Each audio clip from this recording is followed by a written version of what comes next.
Conta pra gente sobre a bodega, cara. Bodega Cerro Cerro Chapéu. Chapéu. Isso, estamos localizados aqui na região Cerro Chapéu. A bodega Cerro Chapéu, ela se chama Cerro Chapéu devido à região onde estamos localizados. Na borda da estrada ali passamos por um cerro que ele se chama Cerro Chapéu, o formato de um chapéu. Daqui a gente não consegue visualizar, mas depois no retorno, quando vocês voltarem, ele vai estar à direita. É um paredão de pedras aí quando passarem, quando tiver finalizado. Mirante a gente consegue ver. Não, porque tem um cerro que forma mais em frente que ele não permite a visualização do Cerro Chapéu. A gente consegue ver o Cerro dos Minhós, conseguimos ver o Cerro de Palomos, a entrada de Santana do Livramento, mas o Cerro Chapéu a gente não consegue ver daqui porque tem uma formação rochosa alta entre o mirante e o cerro. Então a bodega aqui, ela pertence à família Carral. Eles estão aqui na região desde 1975. Porém, a história deles inicia com vinhos desde 1752 na Catalunha, na Espanha. Nossa.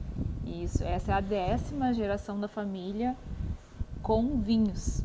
Então, o primeiro registro encontrado da família Carral com vinhedos é na Catalunha, na Espanha, em 1752. Temos um vinho com este rótulo, o 1752. Ele foi elaborado através de um blend de 3 uvas no tinto e 2 uvas no branco. E em homenagem ao início da história familiar, ele leva esse nome, o 1752. É um Gran Reserva. Depois lá no Mirador nós teremos todos os rótulos para visualizar e uma explicação mais específica dos vinhos também. Aqui nós estamos localizados então na região Cerro Chapéu. A bodega se chama Cerro Chapéu devido à região.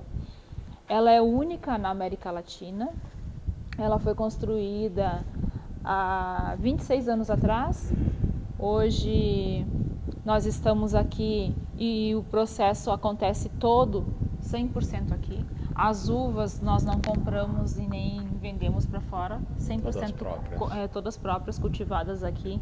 O foco é vinhos finos, só produzimos vinhos finos, não produzimos vinho de mesa, nem suco, nem outro derivado da uva.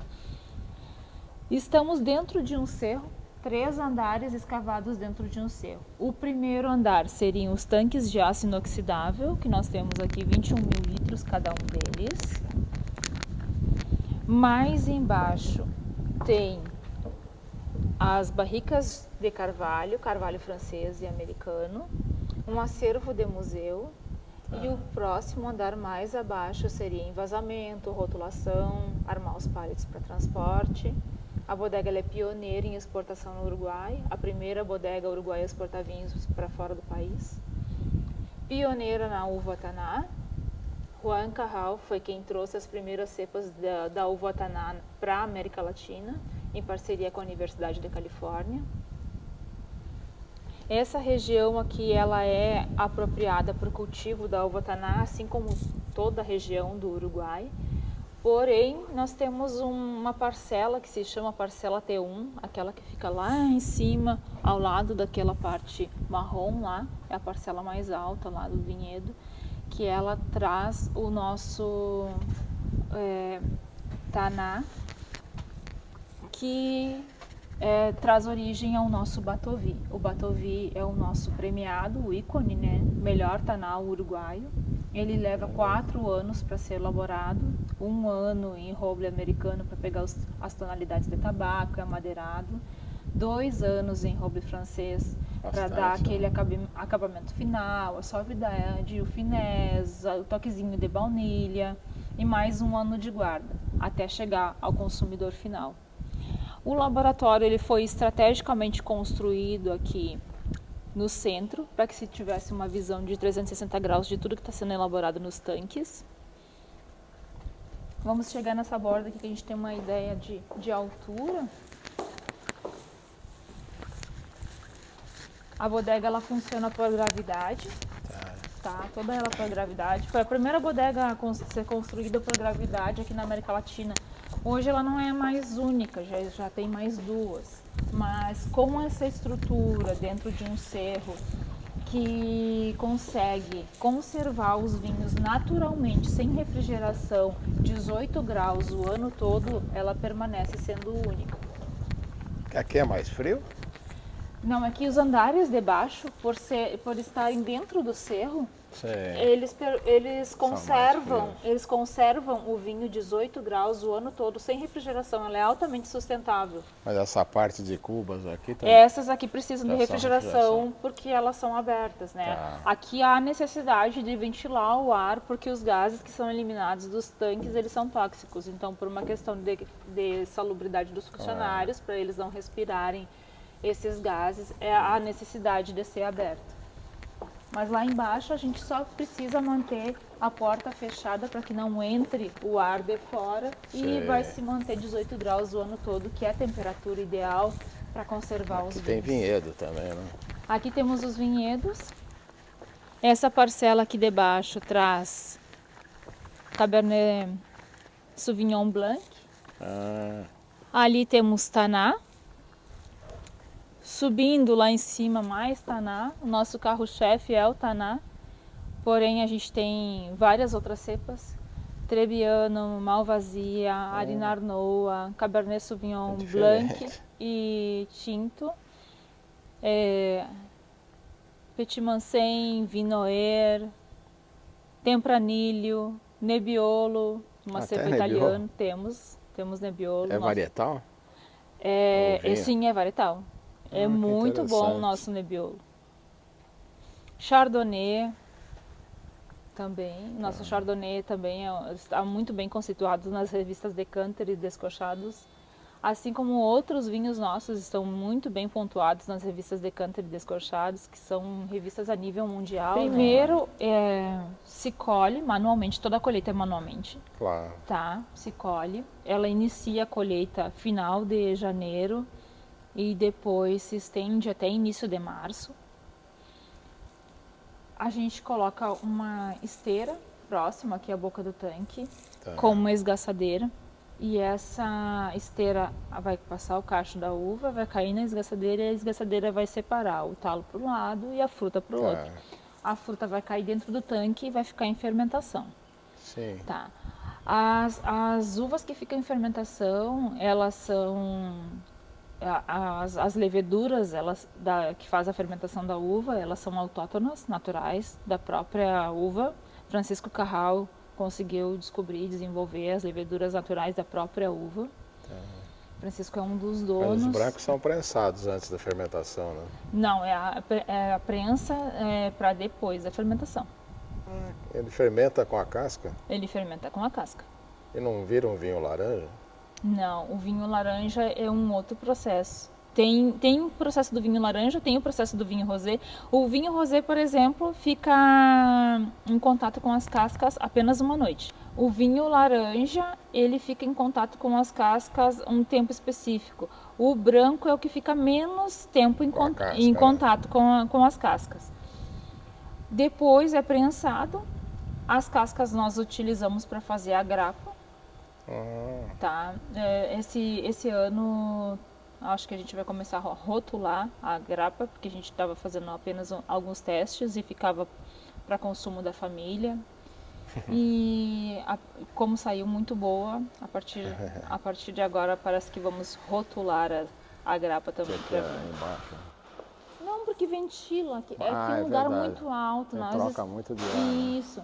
Nós estamos 250 metros de altitude em comparação ao nível do mar, né? Esse cerro ele foi escolhido devido a essa altitude, em comparação ao nível do mar.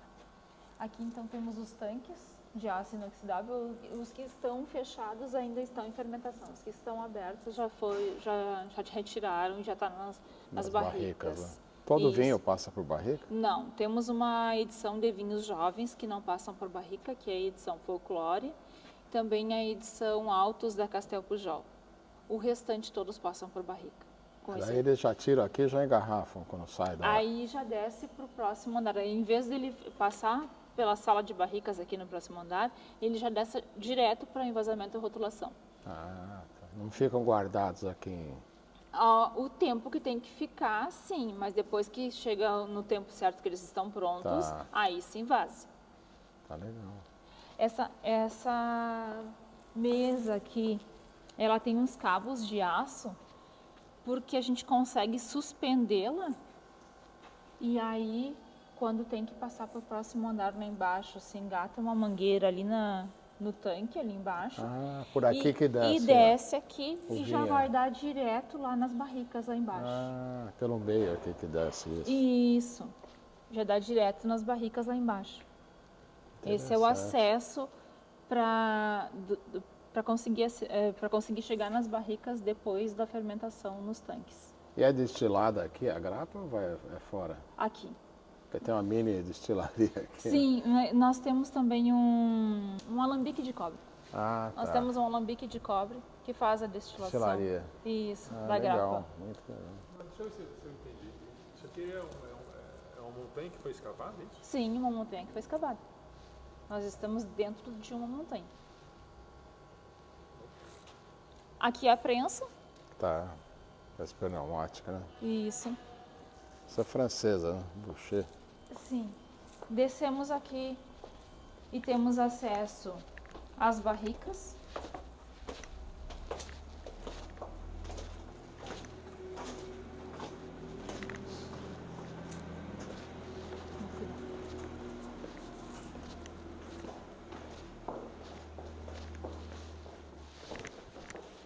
E ainda vai mais fundo. Sim. Sim. Aqui temos as barricas, a sala de barricas, carvalho francês e carvalho americano. Interessante. A estrutura é bonita, né? Sim. As pedras rústicas das paredes, elas foram retiradas da escavação. A escavação não foi feita por explosão, porque poderia romper um pouco mais do que o necessário.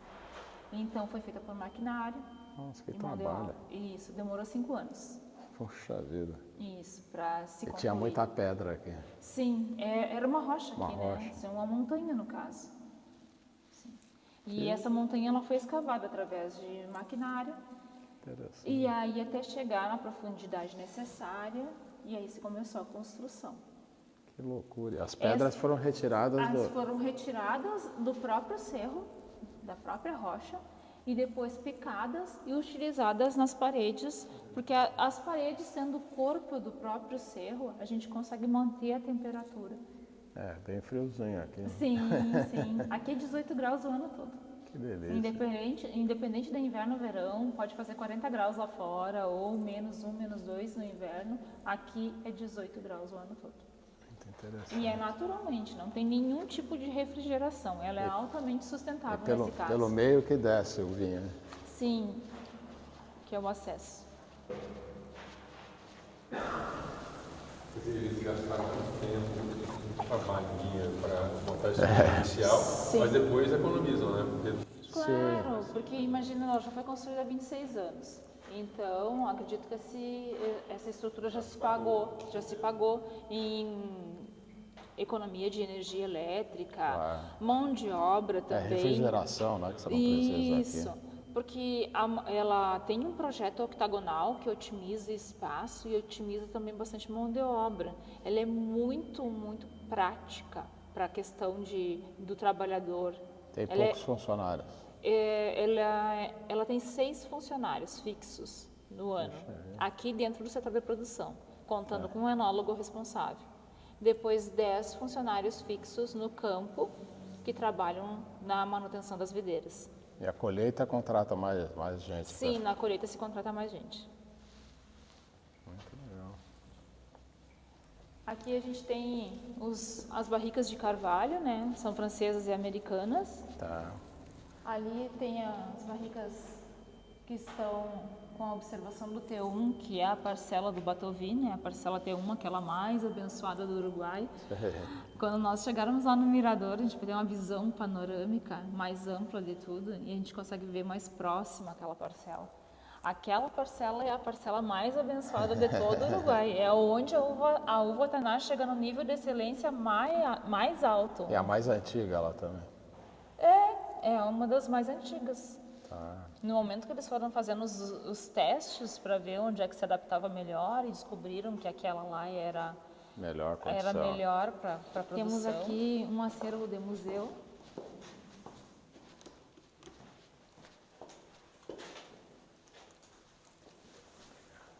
Pupitre para os espumantes.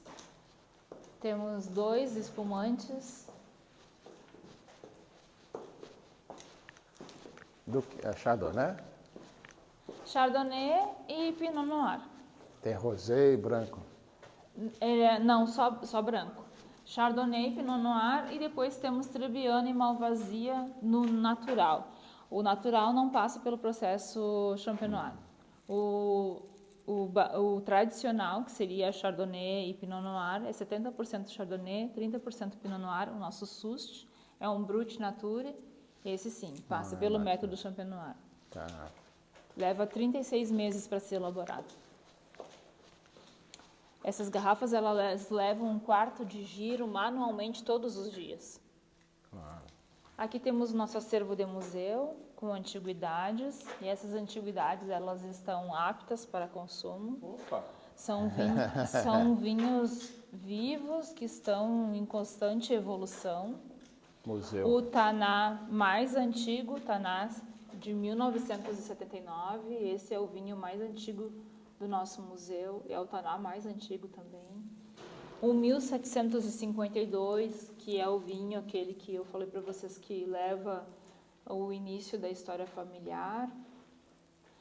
As garrafas de 3 litros, que hoje não vem mais. 1991, de 1752. 2003, as garrafas de 1,5 litro. Aqui já puseram tijolo na parede. 89, assim, aqui é tijolo de campo. Aqui é o... 95.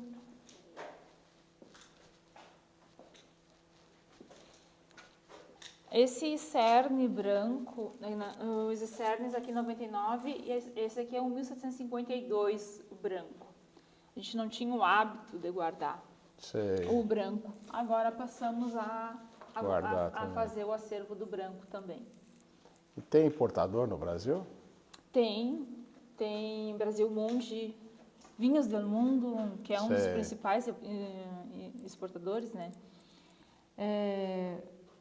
Nós exportamos para os Estados Unidos, Europa, Canadá, Alemanha, aqui na América Latina, o Brasil, o Chile, Peru e Paraguai. Até o Paraguai. Sim, a bodega ela é muito forte em exportação. Ela é pioneira em exportação, né? Primeira bodega a exportar vinhos para fora do país. no Aqui Uruguai. que fica no Uruguai é a menor parte. Sim, porque o Uruguai ele é um país pequeno, né? Claro. Em tudo que é lugar que tu for no Uruguai vai ter um vinho nosso. Porque o pessoal gosta, Claro. aprecia e sempre consome. Porém, é um país com uma população bem menor que os outros Legal, países. Oi, pessoal, tudo bem? Olá, tarde. como estão? Fazendo uma visitinha que o pessoal está fazendo uma reportagem. Bem, como é que tá? Bem. Boa Aqui tarde. vocês podem ver. É.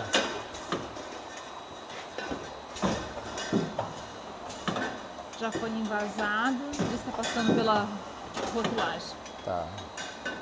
Os Ele não é colegas- envasado aqui. Invasou naquela máquina lá. Aquela manual. Aquela máquina ali, não é elétrica. Ah, tá. Invasou naquela máquina ali, a primeira. Aí depois se traz pra cá pra rotular. Tá.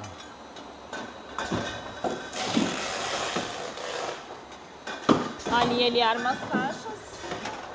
Já para expedição, já E conforme aqui pedido. arma o pallet. Isso, Tá. conforme pedido. Aqui arma o pallet. Após, o pallet já está pronto ali, identificado. Tá. O caminhão consegue acessar por aqui para Carregar. fazer o carregamento.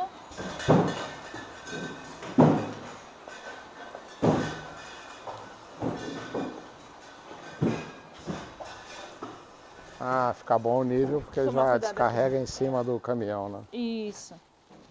Aí consegue acessar aqui para E fazer o que faz com as carregamento. ovelhas aqui? As ovelhas é o seguinte, elas fazem a manutenção do terroir. A terra é arenosa. É a ideal para o plantio da uva, porque a uva não gosta de umidade. Então, Claro. quando tem grande incidência de chuva, a chuva cai no solo e é drenada rapidamente. Tá. E essa drenagem permite que a água tenha reservatórios profundos embaixo do subsolo. Então já se fez pesquisas e já se identificou reservatórios a 5 metros, 6 metros de profundidade. Tá. E o que acontece? Preservamos o pasto nativo, que é natural aqui da região do Pampa Gaúcho. Sei. São mais de 24 espécies de gramíneas que nascem naturalmente e espontaneamente, sem... Isso não foi nada plantado. Não, isso é natural do Pampa Gaúcho. É uma região de pastagem. Então você preserva o pasto nativo, tá? Para ele conter as erosões. Se preservando o pasto nativo, não tem erosão do solo. Porque como o solo é arenoso e nós temos muito declive, a tendência é que comece a ocorrer... A chuva leva tudo embora. Isso, erosões. E com o pasto segura. Tá. Então mantemos o pasto Entendi. nativo. E o que as ovelhas fazem? O papel das ovelhas é cortar a grama. Funcionária. Isso, o papel das ovelhas é cortar a grama. E digerir a grama rapidamente, o pasto, elas digerem rapidamente esse pasto. E adubo aí E também. depois as fezes servem como adubo. Claro. Porque se a gente cortasse com maquinário, o pasto ficasse sobre o solo, jogado sobre o solo, ele demoraria 6 meses para se decompor. E com as ovelhas, rapidamente elas Já digerem transforma em adubo. e tudo. transformam em adubo. Isso mesmo, as ovelhas fazem a manutenção do pasto. Para vocês verem, ó, tá bem limpinho, bem cortadinho, as ovelhinhas que... E elas não comem a uva, nada. A partir de setembro, quando começa a brotar, Tem que tirar as aí ovelhas. a gente separa elas. Elas ficam de março a setembro livres no terroir, fazendo o estresse hídrico. Ele é ideal para o cultivo da uva. Claro. Tá? A seca para a uva é excelente. Para outro tipo de outras espécies, para o gado, para quem precisa de água, pode ser Morrer, prejudicial. Mas esse ano foi muito seco, né? Existe um estresse hídrico muito grande dentro do Uruguai. Mas, porém, para nós foi excelente. A safra 2023 aqui na Bodega Cerro Chapéu, aqui na região, vai ser ótima. Porque o estresse hídrico ele é ideal para concentração de açúcar. Claro. Nós só produzimos vinhos finos. E para ser considerado vinhos finos no Uruguai, precisa se ter um teor alcoólico acima de 12%. Abaixo de 12% é considerado vinho de mesa. E para se conseguir esse teor alcoólico acima de 12%, a gente precisa de concentração de açúcar bem elevada na fruta. E esse estresse hídrico delas, com as raízes sofrendo em busca de água no subsolo, concentra o açúcar na fruta. É ideal para nós. A poda vai começar o mês que vem aqui? Nós já podamos e agora, o mês que vem, nós vamos fazer uma outra poda. Que esse daqui foi podado? Foi podado e agora vai passar para uma outra poda. Ah, tá. Sim. Já temos até lá no mirador um pouco de lenha de poda, porque é excelente. Tem um cheiro gostoso? Tem um cheiro muito agradável. Ah, que interessante. Isso. E o mês que vem a gente começa a fazer uma outra poda. E aí elas começam a brotar e vai se fazendo a manutenção conforme o necessário. E aqui nessa região a gente tem uma aceleração de 1 mês em comparação ao sul do Uruguai, né? A gente consegue, devido à insolação, antecipa. A gente consegue antecipar em 1 mês a maturação das uvas. E a colheita também. E a colheita também. As uvas que são colhidas dentro do Uruguai em março, nós colhemos aqui em fevereiro, devido ao índice de insolação, que é mais alto maior aqui. do que lá. Todo esse terroir aqui até o final ali é taná. Tá. Essa parte aqui do meio eu chamo de blend, porque são várias espécies que eles fazem testes Ah, é? e depois eles direcionam pro terroir adequado para cada espécie. A variedade que foi descoberta ultimamente, não sei se você ouviu falar, saiu no El País há uns 3 meses atrás. A notícia foi a seguinte: Hermana secreta del Taná. Científicos uruguaios descobriram a Hermana secreta del Taná. Foi Francisco Carral quem descobriu. Como é que chama? Mansa e Noir. Mansa. Mansa e Noir. Essa eu nunca ouvi falar. Tá, ela é irmã geneticamente da uva Taná, Sei. porém com menos taninos. Ela é um pouco mais leve. Mais delicada. Mais delicada, mais aromática, com bastante notas de frutas negras. Então vai ser uma novidade que o mercado está esperando com muita Ansiedade. com ansiedade, muito ansioso. Já plantamos, Já tá produzindo. cultivamos em 2019, a primeira safra foi colhida em 2022. Tá. A segunda safra agora 2023, temos a patente por 3 anos. E ficou em vinificação dentro de barricas por 1 ano e agora em outubro deve estar sendo lançada no mercado, disponível para venda. Temos as caixas de abelha lá no fundo, Ah, que bom. tá? As abelhas ajudam na polinização. Né? O pessoal Isso. está trabalhando, né? Sim, o pessoal está trabalhando. As ovelhas estão parindo, está na época de parição, tem bastante cordeiro. É uma vez por ano? É, uma vez por ano. E é a mesma época, geralmente? Sim, sempre a mesma época. Quando está Interessante. bem frio, e em julho é que elas começam a parir.